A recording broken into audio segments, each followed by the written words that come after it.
Test, test.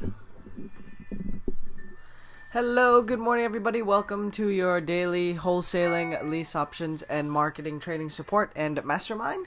Big good morning to you guys. If you have any urgent feedback, questions, or clarifications, go ahead and enter those right now in the GoToWebinar control panel. We have some questions continuing from yesterday's session that we're going to cover today from people that had mailed them in. And so wanted to address some of those scenarios as well as some questions that came in on Facebook.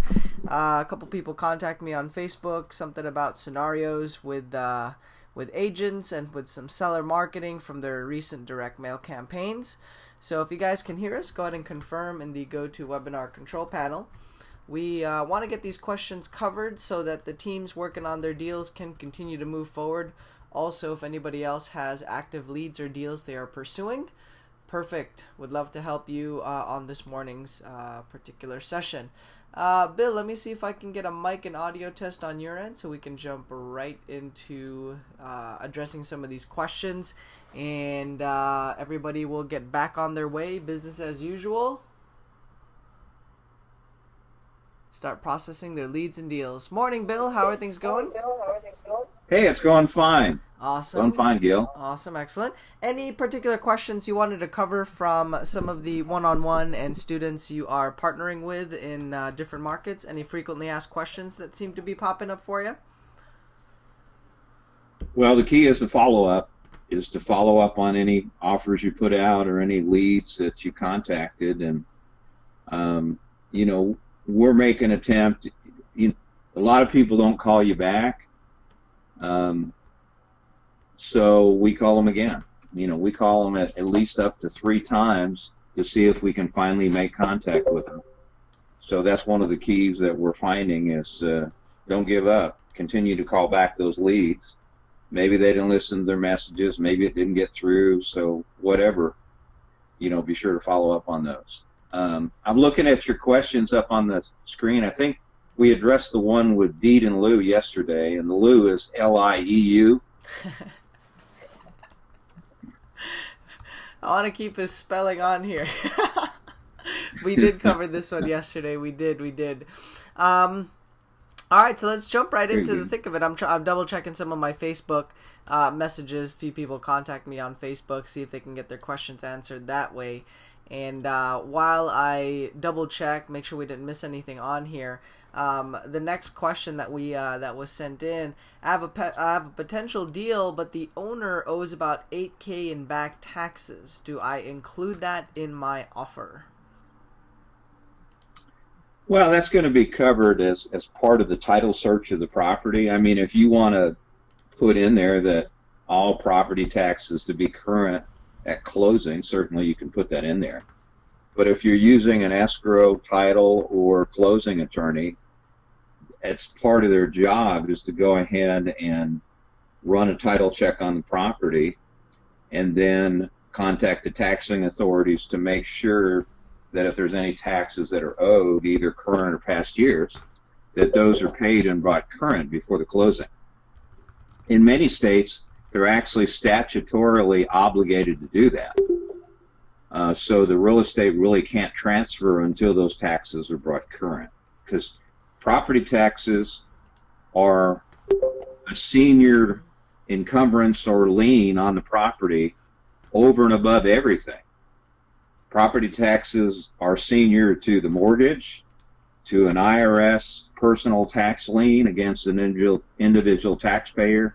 No matter what it is, property taxes are senior, which is why if property taxes are not paid after a certain period of time in jurisdictions, the county can actually foreclose on the property for property taxes and wipe out all other liens on the property and take over ownership to the property if those taxes are not paid. So that's handled as part of the situation. If you got somebody that's got back property taxes, they probably have other issues, and so I would encourage anybody buying that property to go ahead and not only have a closing attorney, title, or escrow close it for you, also buy title insurance on the property. It'll insure that title in case any issues pop up later on. Back to you, Gil. Nice. So we have somewhat of a two, maybe three-part question popping up on here, and wanted to help everybody out here a little bit with this. And this is a common scenario that does come up. So we launched some direct mail here for an investor. If you're not sending them out consistently, we can get your direct mail campaigns out done on a consistent basis and field the calls for you. So direct mail comes out, and the particular the seller calls back off of a private number and forwards, tells the person or leaves a voicemail to call the agent. Or basically an agent would call you back, right, instead of the actual seller. So it turns out the property's already listed. How would you approach these particular leads or deals? I would definitely say still go after and make the call, right? We don't prejudge leads until you talk to the seller or the agent to find out exactly what's going on. You need to make that initial call or contact. How do you handle these particular leads, Bill? Is this somebody you even call or talk to? Sure. I mean, if the seller refers you to their agent, and it depends on the laws of the state. In our state, if you contact the seller and the seller then directs you to do business with their agent, and then you try to go back around now that you've been notified and put on notice, and you then try to go back and talk to the seller behind the agent's back, the real estate commission can file a cease and desist order against you in our state. So, once, and I've had that happen many times. I mean, we send a letter or postcard out to a particular property address, and the next thing I know, I hear from a real estate agent stating that, yeah, my client asked me to give you a call. We have that property listed at, 1234 Rose Street. Is there any questions that you have? How can I assist you? And in that situation, in many states, you have to deal directly with the agent, because the seller is instructed you to do that. And so I just go through the same, question process, that I do with any other agent. I just simply ask them, I said, well, why don't you tell me about the property, the conditions, has it been on the market a while, or did you just list it? And I get information about the listing, about the property. And then if in that conversation, the agent doesn't disclose to me, why they're selling, then, I ask them, well, gee, it sounds like a great property. I'm familiar with the neighborhood. How come they're thinking about selling? And they'll say, well, somebody passed away or something like that. So that tells you it's probably inherited property. And then I get into the, if we were to do something like this, make a cash offer, close quickly, is there any way that if we could get you paid, up front, some of your commission on the front end and the rest of it on the back end, is there any way that we might be able to do a lease option where we rent the property now and complete the purchase later on? And then I explore owner financing with the same thing and go through the whole process with the agent, kind of get a feel for them on who they are and whether or not they would consider being creative in any way, or whether they're just totally against investors and they simply want a cash or cash to new loan deal, and that's it. And they're essentially going to kill anything else that's presented. So I kind of get a feel for all that. I know that's kind of a lengthy explanation, but it's done a lot quicker when you go through the progression with the agent. And then determine, what the motivation is, what the property situation is, and decide whether or not you want to pursue an offer with that particular agent. And if so, go ahead and do an offer letter of intent and move forward. Back to you. Awesome. Thanks for breaking that down, Bill. And on this one, right, a couple of things that I would look out for too. If the property, it turns out, has been on the market for over 5 months, if the seller did call back and there's a phone number that popped up on caller ID, that's why we always recommend and set up tracking numbers. That way, if anything happens, you can always check the phone records, pull a particular date, a certain hour, an afternoon, or any time frame, right? And try to dig up that particular lead, call them back, recapture them, re-engage the lead, and follow up, right? But it does, in this scenario, if it's listed for 5 months, I will still try to call the seller back and try to talk to them directly. My intention is to do business with all parties that are concerned and involved in the deal. I'm expecting to pay anybody fairly, and whoever should get paid will get paid on the transaction. I just want to have a conversation with the seller if they had called, and there's a number for me to call them back and hear his side of the story, right? Because there have been chances or situations where the house has been listed for well over 5 months, and what happens is, the agent may have screwed up somewhere down the line, right? They might have neglected the seller, they might have failed to deliver on their services, or they might have had a bad experience with that particular agent, right? So I want to find out what the scenario is, if this is a seller that wants me to deal with the agent, if they are on their way out and wants to contact me directly, or to do business with them directly, right? If it's a situation where they're unhappy with the agent and they're going to end up firing them anyway, then we will proceed accordingly. We may have to wait a while before the listing expires to continue talking to them, just so that, again, we avoid any confusion and do things the right way moving forward. If the agent's the one that calls me back, then without getting a hold of the seller, that's a sign that clearly just talk to my agent type of homeowner, and I'll still take them through the pre-screening process. When it comes to the agents, I'll still send the lease option email, the overview on how that program works, so that the email does the sales talk for me, it does the education process, and by the time we get on the phone, instead of me talking for 30 minutes trying to explain and resell them on the program, we are engaged in a dialogue, since they now have specific questions that we can address during that conversation, right? And I know they've taken a serious look at it. It's definitely worth following up and moving forward with that particular seller or lead, right? Let's see here. Details again. I don't have a way to talk to these sellers. They receive my letters. Okay, so if you don't have a way to get a hold of sellers on some, that's okay. That is normal, right? Just talk to the agents. Didn't know it's a percent of lease option to the agent.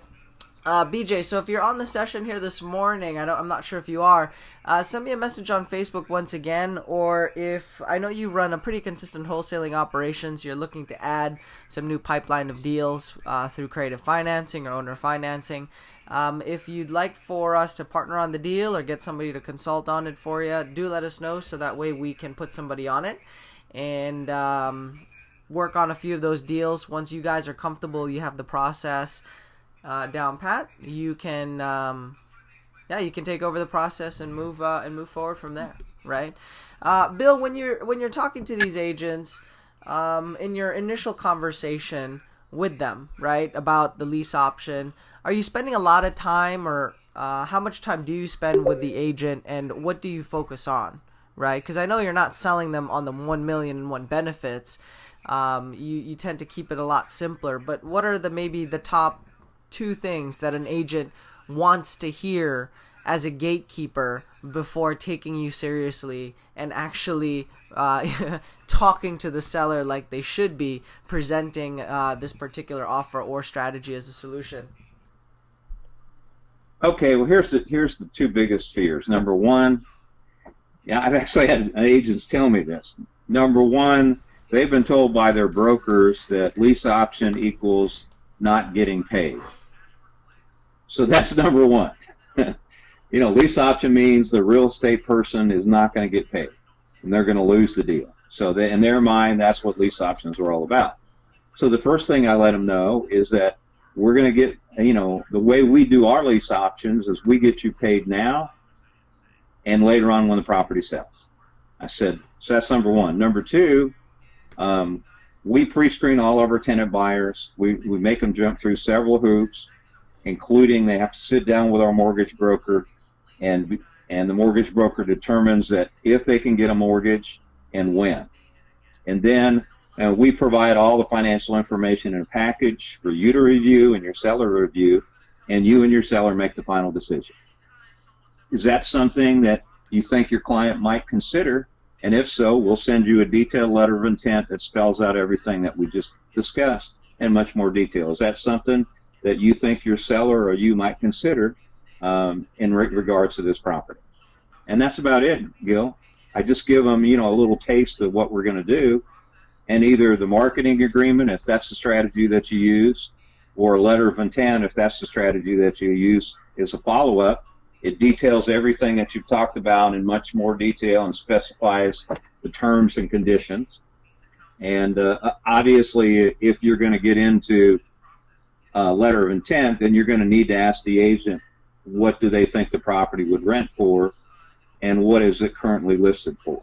So that's really the only other pieces of information that you need, obviously, in their email address and their address. So I just get that basic information, but other than that, that's kind of what I say, and we send them a letter of intent. We follow up on it after it's detailed, and then answer any questions and concerns that they may have, and then at that point they're gonna present it to their client. If it's a local client, I volunteer to meet with them and their client at their office or at the seller's house if it's an owner-occupied place or wherever we need to meet, and I would be happy to do the presentation and answer any questions and concerns that the seller may have. So I put that in their lap and they get to decide. Back to you. Nice. And with these agents, right? Sorry, Bill, you still there? Yeah. Okay, awesome. I thought it cut out there for a second. Another thing that I would do in this conversation, right, or another angle or spin, I would make a pass at the agent and find out if, what type of agent this could be, for our business, or think of ways we can do business together. We have agents, have built relationships with agents where they'll consistently bring us about 2 to 4 contracts a month just from referrals when they're within their office or from fellow agents who have listings that have stuck on the market, right? Not all agents are bad. Not all brokers are useless or, right, will mislead their homeowners. There's some great ones out there, definitely, and investor-friendly ones at that. And so if I'll try to find out different ways we can work together. Can they source similar leads and deals for us for owner financing? Could they be a good lead source for rental properties? Can they be a property scout, right? Would they be a leasing agent? What are they doing in today's market so that I know what type of business or referral to make and send their way? And it may open up conversations where, hey, why don't we work together, okay, and go into this couple territories together by, splitting up marketing costs, or you work these leads, I work those, and try to create like a little symbiotic relationship. At the end of the day, the goal is to do more business, to do deals, and get paid, right? At the very least, they function very well as tenant buyer specialists, showing homes, screening applications, getting them processed. And even if this agent is not a top dog or producer in your area, that's the kind of candidate you want to consider and when you're first starting out anyway, right?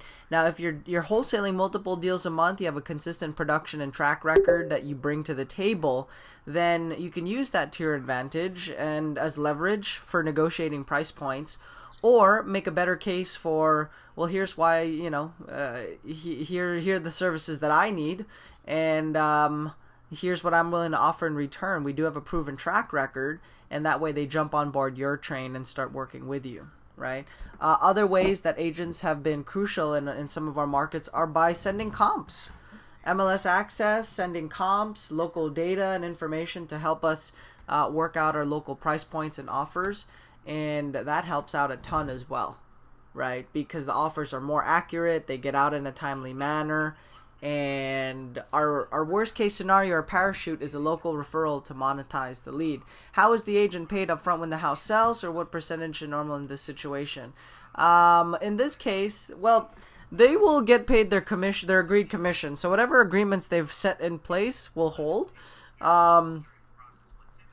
So if they already have the listing, then they already have a commission already built in. Now, if the numbers are bad and just screwed up or jacked up on it and the numbers don't work, or you need to redo the numbers in terms of a rent-to-own or an owner financing deal, then some adjustments may need to be done. But if they had it priced right the first time around, it would have sold, right? So don't be afraid, or be confident in proposing, analyzing the numbers or taking a fresh look at it, and outlining a program that works, so that the price point, and at the end of the day, it's better for you, for them to make something as opposed to nothing, especially after how much time they've already put into that particular lead or deal, right? Flat rate referral fee, agreed commission percentage, whatever they already have in place. Or you guys can split your wholesaling assignment and fees that you've built in on the deal, right? Do they get part of the down payment up front and another percentage down at closing in the future? It depends on the deal. It really depends on the deal, the numbers, and how you're going to structure it. That is one way that it can work, right? In a perfect world, right? Let's say everything, all the stars aligned on this particular deal, they would make money up front from getting a tenant or a buyer brought into the property. It's a minimal fee because a chunk of their fee they will receive on the back end when the house sells or when their commission kicks in. Okay, and if you're working on some other creative financing deals, the stuff that Bill's putting together for some of you, or working out proposals and offers, then they may be able to cash in on a monthly basis as well. Right? Before you can get into those types of conversations, at least have an agent that you are testing out or quote unquote dating, right? Because these are more complicated or trickier deals. They need more attention. They need more care. And if you don't have an agent that is patient or 100% on board with your mission and gets what you do and supports you 100% of the way, you don't want to be selling them on why this is so awesome, right? Again, just like the sellers, the harder you chase after them, the harder they will run from you. Right? Hey, Gil. Yeah, I'm Gil. a friendly investor agent in... Yeah, go ahead, Bill. Yeah, just a final thought is, yeah, we have a whole system on how to deal with agents. I was an agent for many, many years in several states, and I know how they think and how they operate and what they're looking for, and how they feel about their fees, their broker's fees, and their clients. And so you got to have that mental mindset to understand where they're coming from. So we have a whole system on how to deal with agents regarding lease options and owner financing and all the aspects of that, how to properly present it to them, and how to show them that how it's beneficial to them and beneficial to their clients, which are really the two things that they're looking for. And then we have a specific script on how to effectively screen an agent to determine whether or not they're the right leasing agent to, because eventually you don't want to be showing properties to buyers. You want to be running the operation like you're a CEO, and you want somebody else to be showing your properties and things like that, especially if you're not licensed. So we show you how to find that one agent and screen them properly and determine whether or not they're willing to operate, for leasing fees, if they have that mentality. If you're dealing with an agent that deals in luxury homes and makes $30,000 a pop on commissions, that's not the agent you're going to want to do business with to show your tenant buyers your rent-to-own houses. It's just not going to work out. We know that, don't we, Gil? On some of the agents we screen in California. So, and finally, we show you how to deal with property managers, because the problem is when you're dealing with a property manager, they look at you as a threat, because you're going to take a property out of their portfolio in their office, and they're going to lose money every month. So we show you how to win over the property managers and make them an integral part of your team, and still do your lease option deals. So there's all kinds of things that we do in our system on how to effectively deal with agents. I mean, think about it. Agents control, in any given market, anywhere from 90 to 98% of all the inventory in a market. So if you don't know how to deal with the real estate industry, you're missing 90 to 98% of all the properties out there. And so you're only dealing with, 2 to 10% of all the properties available in your given market. And certainly you should be dealing with those. But you're missing 90% of the other market. So there's a lot of money sitting on the table that you're not getting. Finally, the other thing that we do, even if this particular agent, this listing doesn't work as a lease option or some sort of creative financing, what we ask him is, do you know anyone else in your office that has a listing that hasn't been selling, or perhaps some of your associates in other offices? We can show you how to monetize those listings so that you benefit both now and later on, and then we can do a great job for both you as a selling agent and also them as a listing agent to help their clients move their properties today. And what agents have told us is that's essentially free money to them, because they essentially don't have to do anything except just put the two parties together, and we take it from there. Back to you, Gil. Awesome. Thanks for adding that, Bill. And all right, so no other inquiries are popping up. We're not going to keep you guys tied here to the morning session. We are working around the clock on the real estate wholesaling strategy. We want to get something out together to the masses where majority of the investors, wholesalers, and people just getting started out there have very extremely limited marketing budgets, right? And maybe you didn't realize how much it would really take to get calls to come in your local market, or you got hard sold on a course or a live event on how easy it is to wholesale. I can tell you it's a simple process. Easy depends on how much marketing you do, right? And so I've had people for 3 years now ask me the same thing about marketplaces and wanting to get started and do business with us, and I tell them, look, it always comes down to the marketing budget. We have we got no programs to sell here. We just want to do deals. And so if you have if you want to do deals, then it always comes down to the marketing budget. So let's talk more about that so that we know what options that'll open up to us. Can you do it in your local area, or do you need to do it in a virtual market, right? Because if you have the type of budget that is it's like a BB gun trying to stop a freight train, then we won't take the account on. We won't recommend you buy any of those marketing packages. We'll make a recommendation to take a look at other markets where we have acquisition people in place who can go lock properties up on your behalf. And so we're working on that. Want to get that out here to everybody, and I'm thinking, we want to get it down to as bootstrap as possible. Most of the investors that log on to our sessions, and any for that matter, for any of the other educators out there that I've talked to, they have up to $1,000, maybe, right? Comfortably, most people will start out with $300 to $500 that they're willing to part ways with, or invest, or put towards marketing in their business. And even though they have access to more, they're just gun shy, right? This is a new process for them, and so it may take a little bit of some time or baby steps to get to that point. So with that, guys, do check out the replays. If you have anything urgent, please leave me a comment on my Facebook page. I'm going to type that here for everybody. If you enjoyed the training, give me a shout out, post it on my status. It does help us maintain a good account with Facebook, especially since we do a lot of volume, like posting, sending stuff. And so when people engage with our Facebook fan pages or my profile pages, it allows us it tells Facebook that, hey, this person does do a lot of engagement and marketing on Facebook, but at the same time they do have a quality content that is on there, so that our accounts don't get flagged or throttled. Let's see what else there. Lilia, I think you should get that via email. If I would send me an email, Lilia, of what you're looking to do and what you are available for your business, right? Are you going to be committing to making phone calls? Will you have time to do some internet or some online marketing work? Where you simply just send out emails and follow up on different leads? Let me know, so that, because the agent's pipeline is a separate one from Bird Dogs and Property Scouts, right? There's a similar conversation among all leads that you will talk to. There's always a foundation there, but there's little quirks, and we encourage you to master or be comfortable and consistent in one or two type of lead channels before you try to add all 10.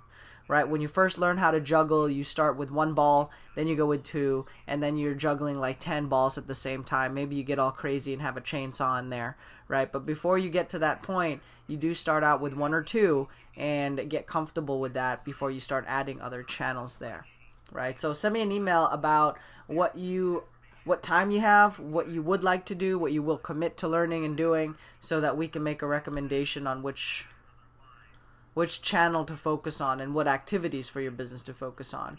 Mary says, great information and presentation. Just signed up for the group program. Thanks, Mary. Really appreciate it. You will get a welcome email welcoming you aboard, and you will join one of the live group coaching webinars, which are separate to this, and that'll give you some access to some leads and to do some deals. Awesome. Looks like Mr. Ward was on the session. Great to hear. Wanted to make sure we gave him some angles to take a look at there. Listen to the questions, listen to the answers to all my questions. It all made sense. I'll call these agents. Thanks for your help. Is there any time you are free to talk on the phone about my marketing? I might have some time this afternoon, BJ. Let me know.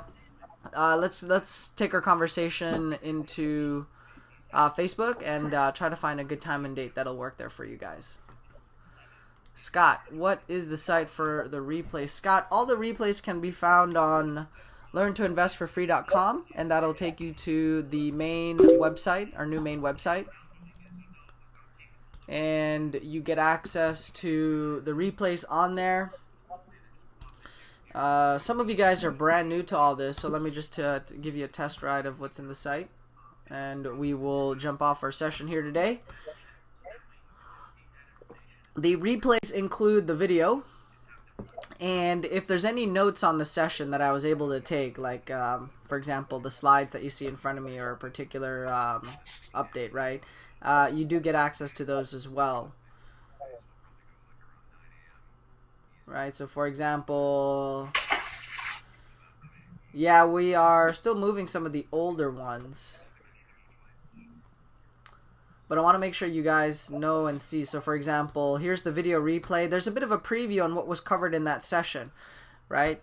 Now, and if you go to the copy paste or the notes section, there will be templates on here, or the notes, the slides, whatever content we covered on that day. If there are websites we recommended on the session, then we will put that in the sites and tools section of the tab. Cool? If you have property scouts and bird dogs, make sure they are plugged into these sessions. That way they can get trained on generating higher quality leads. We will screen their training and offers, and you guys aren't bogged down, right? You don't end up becoming a full-time HR person. What if you want to do remote marketing? What team do I need to have in place? Franco, you're going to need to have... It's the same thing you would in a local wholesaling operation. You just need to have all of that in another market. If you're just getting started out, we have markets that we are already in virtually, and you can get plugged into those. Otherwise, go through the video wholesaling series, the 140,000 in 90 days video series, and those are the things you will need to have placed and set up in another market. What I encourage for those that want to approach it and just get started right away, they don't want to try to reinvent the wheel, you can learn as you go. Get plugged into a market where everything's already fully functional. All the agents, acquisition managers, title escrow, all that is already lined up. All you have to do is generate the marketing and generate the marketing, and you'll be in a position to co-wholesale, co-partner on deals right off the bat. So you can put together a virtual market while you do try to set up your own thing, right? As opposed to just trying to do 100% on your own, and 6 months down the line you have nothing to show for it, right? Which is what I normally see. I mean, that's just the majority of what we see come through the door. Awesome. So thanks for jumping on, guys. Lilia, I'm just going to type reply to your email. Send it to the daily.anderson email address. You already have that one. And we'll catch you guys tomorrow at Thursday, Friday. We're thinking about opening the sessions at 8 a.m. So for all of you that's on the session, let's go ahead and jump to an 8 a.m. time slot on Thursday and verify that with everybody that's on. So if you're going to jump on tomorrow, it will start at 8 a.m. Pacific time. Have a great day, everyone. If there aren't any questions, we're not going to keep the session open. At the very least, we want to make sure that for those of you that have anything urgent, you know how to get a hold of us live and in a timely manner and move your particular leads or deals forward. If you'd like to partner on a deal or open a market together, do let us know. If you're looking for some consultations and working with Bill or our marketing team, you can contact Bill directly on Facebook. Let him know you're interested in setting up a program together, and let's do some deals. My name is Gil. Have a great day, everyone. Bye-bye.